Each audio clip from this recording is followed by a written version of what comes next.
Hi, welcome to Ask a Gender Therapist. This is a video series where I do my best to answer your transgender questions from the perspective of a gender therapist. I'm your host, Dara Hoffman Fox. I'm a licensed professional counselor in Colorado. So, this week's question has to do with whether or not someone who is non-binary or gender fluid is able to transition. I actually got this question twice this week.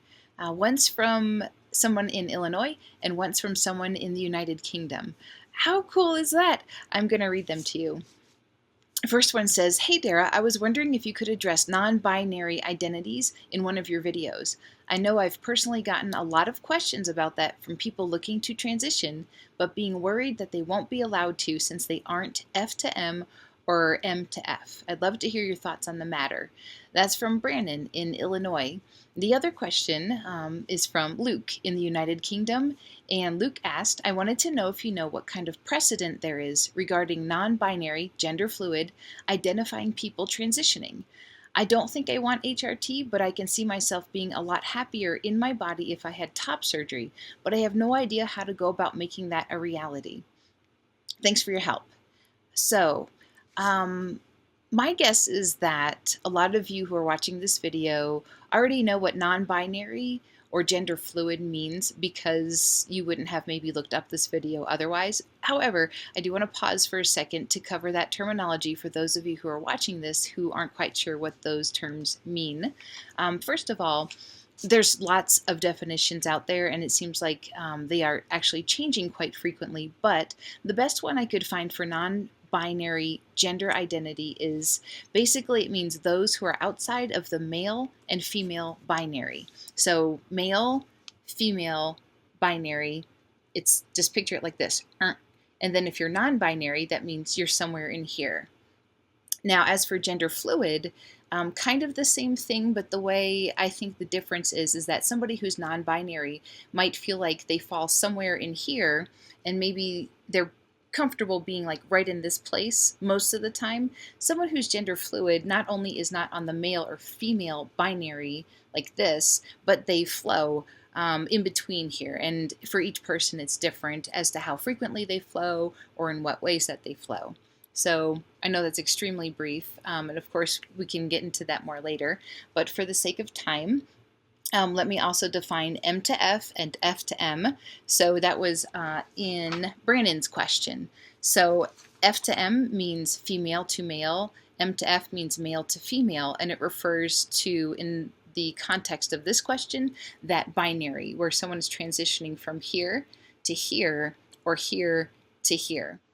So in these questions, there's a couple of words I want to make sure we pay attention to. Brandon had said, being worried that they won't be allowed to transition. And Luke had said, is there a precedent about this? The reason that they're asking that is that there are standards of care that physicians and surgeons and therapists are given as guidelines to follow when it comes to transgender healthcare.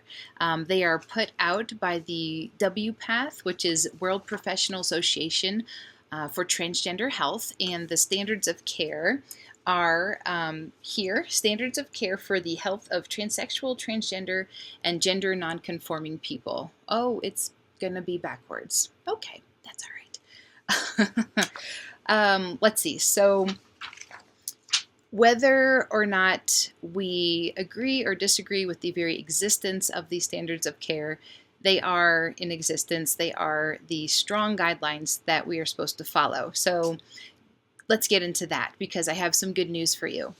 So in 2011, there was the version 7 that came out of these standards of care, and there were significant changes that were made to it compared to the previous 6 versions. The first version came out in 1979. So the president of WPATH at the time, in 2011, when version 7 came out, his name was Walter Bochting, and Walter said this about the new standards of care. All right, these new standards allow for a broader spectrum of identities. They are no longer so binary. There is no one way of being transgender. These standards allow for a genderqueer person to have breasts removed without ever taking hormones. And so again, genderqueer is a similar term in which it's an umbrella term to cover where we're not still talking about the gender binary. So he's referring basically to non-binary and gender fluidity. So like I said, this is good news. This means that the new standards of care say, yes, absolutely, you can transition if you fall within the genderqueer, non-binary, gender fluid, gender identities. However, I do want to specify that because this is what's being said, it doesn't necessarily mean that everybody knows this. I'm talking about therapists, physicians, and surgeons. So this is the part where you may have to step in and act as an advocate for yourself. You may have to educate the practitioners that you're working with and basically do your research beforehand.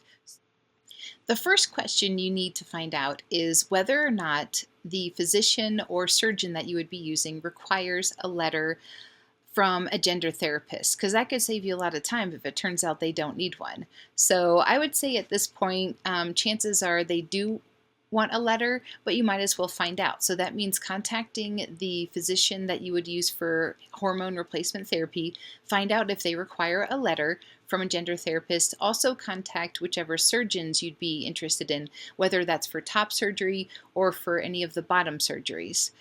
More often than not, they're used to answering this question, so go ahead and find that out first. If it does turn out they do want a letter from a gender therapist, the next step is try to find a gender therapist who can write you a letter in which they would refer to you as being non-binary or gender fluid. If they are willing to do this for you, but they're like, oh, I don't quite understand, how do I do this? You might have to then step in and educate them a bit about what that means. So you can provide them with information about what it means to be non-binary or gender fluid. Let me give you a couple examples though. When I've written an HRT letter for somebody who is more on the non-binary spectrum or gender fluid, there's just a few ways that I change the letter to make it reflect that instead of it having to be F to M or M to F. So for instance, one of the more recent letters that I've written has verbiage in it like this: gender dysphoria is present in this client, and it needs to be alleviated through hormone replacement therapy. For other clients, it could be this is a letter that has to do for surgery, so you just fill that in instead. So see how simple and general that sounded? Gender dysphoria is present and it needs to be alleviated. You're not saying anything about going from male to female or female to male. Another way you can say this would be such and such client has not felt aligned with their assigned gender of male or female for as long as they can remember. Again, you're being very general there. This client discovered the meaning of gender fluid at such and such age and recognized that this is what they were experiencing. And you can also say something like, this client has been expressing their gender identity as fluid ever since high school, with significant increases over the last 2 years. So you can let your therapist know that's a different way that they can phrase things in the letter, so that way they're able to reflect your true gender identity, which is gender fluid. It does not have to be going from male to female or female to male. There's different ways you can word that.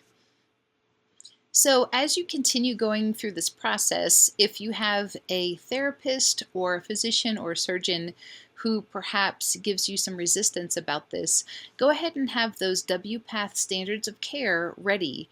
You can get that on the internet in PDF form, and I'll put a link in the comments below for you to be able to find that. Look for the parts in there that support what it is that we're talking about, and let them know this is actually something that WPATH supports. And from there, hopefully they'll be able to understand that this is actually completely within your rights to be able to do this. Well, thank you, Brandon, and thank you, Luke, for your questions. That's it for this episode. Feel free to check out my blog at Conversations with a Gender Therapist.